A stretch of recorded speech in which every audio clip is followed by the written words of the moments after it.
Back to the charts with Big Boss Crypto, bringing on a day trading analysis on Bitcoin on Chainlink. Bitcoin is starting the week with a drop to the downside, possibly because of the news from the Middle East that they might be going to war. Well, what does this mean for Bitcoin? Let's look at the charts. So if you look at this article, you can see from investing.com that dollar might benefit from this as a safe haven status as the Middle East conflict rises. So basically, when there's a war, usually people move their money into US dollars. And I think with Israel and Palestine, they might do that too, just to sell off all their reserves and move it into their own currency, and from there buy some military stuff, weapons and so on. So we might see a surge in the dollar for the coming weeks. And yeah, as you can see, Bitcoin started the week with some red candles. As the tension has been going on during the weekend.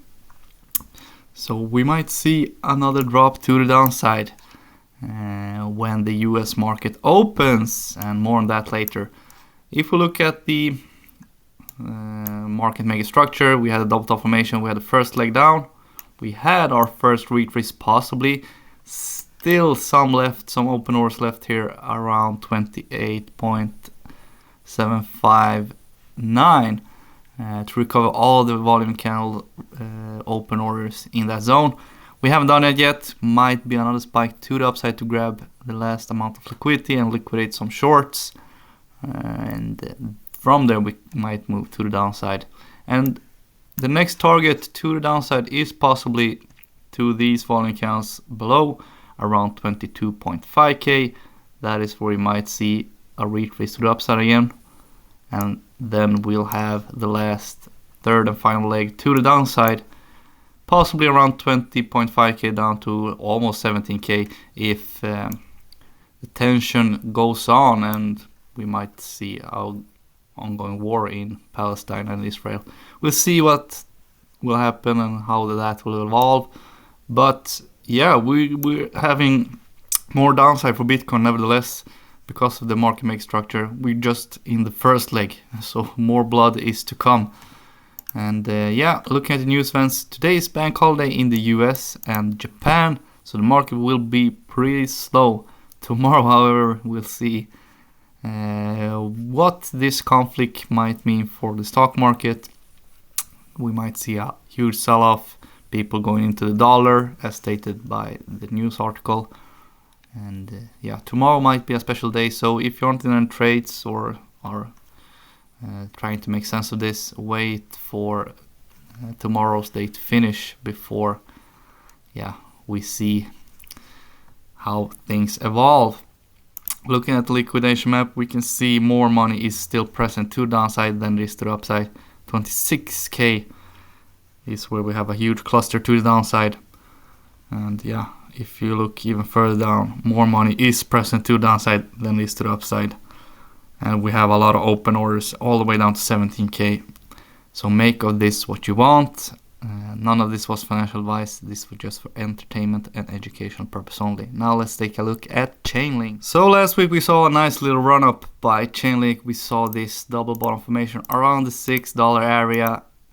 And that is where we moved out there into a huge blow off top right here, retrace, and now we're currently going to the downside to $6 again, and that's where for the next double bottom formation.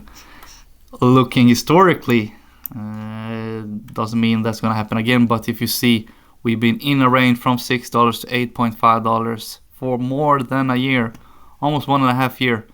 So as I've been telling you in my last day trading updates, usually it's a good idea to load up on longs around the $6 area and close off the shorts, ride up to possibly $8.5 or start selling off at $8, and then place your shorts around this area, ride it down to $6. Currently I'm in a short position, as you know. I saw this quick run up $8. I'm not greedy.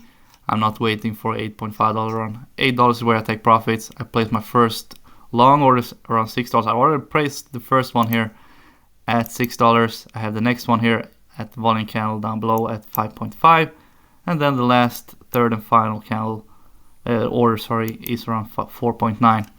So I'm not greedy. Last time I only got one order filled, so I ride it out to $8 and took profits. Went short in the same time as I was closing it off the longs, and I'm waiting for CHAINLINK to hit $6 again. That's the name of the game, basically. In terms of CHAINLINK, not financial advice, this is just for education and entertainment purpose only.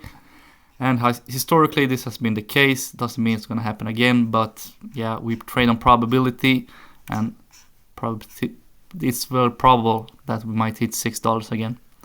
Not financial advice. This is just a thought experiment for you guys. You do whatever you want to do.